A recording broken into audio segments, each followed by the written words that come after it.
اس وقت جو ہے اس کے جو اخراج یعنی تخریج جو کی گئی ہے، حوالے کوٹ کیے گئے کہ آپ احمد رضا خان فاضل بریلوی نے کہاں کہاں سے پھول لیے، علم کے موتی کہاں کہاں سے لیے، وہ لاہور کی دھرتی پر آج بھی جامعہ نظامیہ میں وہ 30 جلدیں اس وقت منظر عام پر آ چکی ہیں۔ اور اس بات پر میں آپ کو یہ بھی بتانا چاہتا ہوں کہ وہ جو آپ کا علمی کام ہے، ہم بدقسمتی یہ اہل سنت کی کہ ہم اس کو اجاگر نہیں کر رہے ہیں۔ آج میں محافل میلاد پہ جاتا ہوں تو احمد رضا خان کا جو ہے وہ تعارف یہی ہے کہ وہ ایک نعت گو شاعر تھے، یعنی ان کا کلام سننے کی خواہش کرتے ہیں اور ہم سمجھتے ہیں کہ شاید وہ نعت گو شاعر تھے ایک، لیکن احمد رضا خان فاضل بریلوی کا جو علمی کام ہے ہم اس سے فرق نہیں اٹھاتے۔ اور میں آج یہ چاہتا ہوں کہ آپ کے علمی کام پر جو بند کتابیں ہیں وہ کھولوں آپ کے سامنے کہ پتہ چلے احمد رضا خان کا مقام کیا ہے۔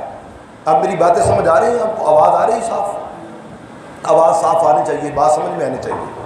اگر میں ایک نظر دوڑاتا ہوں بر صغیر پاک و ہند کی تاریخ پر تو احمد رضا خان فاضل بریلوی سے پہلے ایک فتاوی ہے علماء کے ہاں، وہ ہر لائبریری کی زینت بنتا ہے، اس کا نام فتاوت الہندیہ ہے، الفتاوت الہندیہ، المعروف فتاوی عالمگیری، سارے بولے فتاوی عالمگیری۔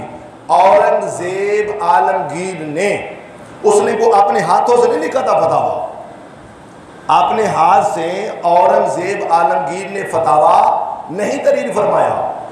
اب وہ بادشاہ تھا اورنگزیب عالمگیر، اس نے الفتاوت الہندیہ المعروف فتاوی عالمگیری جو ہے اس نے پوری دنیا سے علماء چنے، بر صغیر پاک و ہند کے اندر بھی، یہاں بھی علماء تھے چوٹی کے، اس نے یہاں سے بھی علماء لیے، بر صغیر پاک و ہند سے بھی، اور پوری دنیا سے اس نے جو بھی عظیم عالم دین ملتا، فقیہ ملتا، اس کو لے کر آتا۔ پھر اس نے کیا کیا؟ 500 علماء کرام کو بر صغیر پاک و ہند سے چنا۔ کتنے بلا سارے بولے؟ 500 علماء کرام اورنگزیب عالمگیر بادشاہ وقت نے اس وقت چنا۔ پھر اس نے کیا کیا؟ دنیا کے کسی کونے میں کوئی کتاب پڑھی ہے، اس نے کہا سرکاری مراعات کی بنیاد پر اورنگزیب عالمگیر وہ کتاب علماء کرام کو منگوا کر پیش کرتا۔ پھر علماء کے ارد گرد گھوڑے موجود ہوتے کہ کہیں بھی جانا ہے، تیز رفتار سواری بھی موجود ہوتی۔ پھر آپ کو حیرت ہوگی کہ 500 علماء کرام جب دروازے سے باہر جاتے تو جس دروازے پر جاتے وہاں پر جوتا موجود ہوتا۔ اب یہ نہیں ہے کہ عالم دین اس دروازے سے جا رہا ہے تو وہ جوتا اس کا موجود نہیں ہے تو دوسرے دروازے سے جوتا لے کر آئے گا تو اس کا ٹائم ضائع ہوگا۔ تو وقت کو بچانے کے لیے ہر دروازے پر جوتا بھی رکھا ہوتا تھا، اور پھر ہر 500 علماء کے لیے اب سینکڑوں جو ہے ملازمین بھی رکھے ہوئے تھے کہ ان کا وقت بچے، ٹائم بچے۔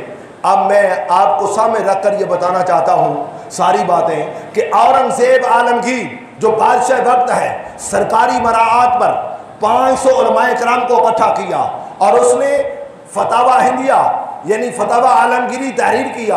اور میں بحیثیت فقہ کا طالب علم ہونے کے ناطے ایک نظر دہراتا ہوں تو 500 علماء کرام کی عظیم محنت جس میں سرکاری مراعات اورنگزیب عالمگیر بھی شامل ہے اور 500 علماء کے فتاوی ایک طرف اور اکیلا بریلی میں بیٹھا ہوا احمد رضا خان ایک طرف ہے۔